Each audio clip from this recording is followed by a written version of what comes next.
এটা ফাঁসে আমরা সংবাদ পাইছি এই যে আমাদের ফতুয়া বিশ্ব রোড ফতেবাদা বিশ্ব রোডে বাস এবং ট্রেনে মুখোমুখি সংঘর্ষ হয়েছে। একটা মামুন পরিবহন বাস সাভানগঞ্জ হইতে নোয়াখালীমুখী এবং একটা ঢাকা মেল ট্রেন চট্টগ্রাম হইতে ঢাকামুখী এই আমাদের ফ্লাইওভারের নিচে সংঘর্ষ হয়েছে। সংঘর্ষ এমনভাবে সংঘর্ষ হয়েছে গাড়ি ট্রেনের ধাক্কায় প্রায় হাফ কিলোমিটার বা 1 কিলোমিটার কাছাকাছি চলে আসছে, আপনারা দেখতে পাচ্ছেন।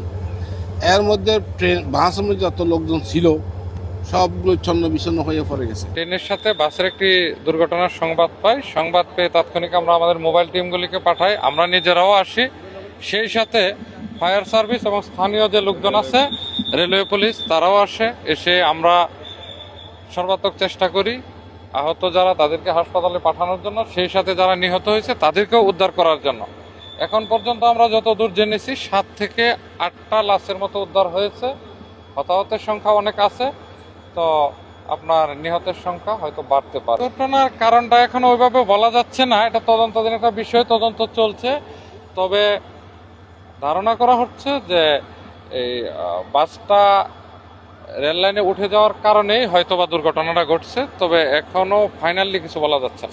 আমরা প্রায় আনুমানিক মৃত লোক বের করছি 10 থেকে 9 জন বের করছি, আর আহত বের করছি 12-13 জন।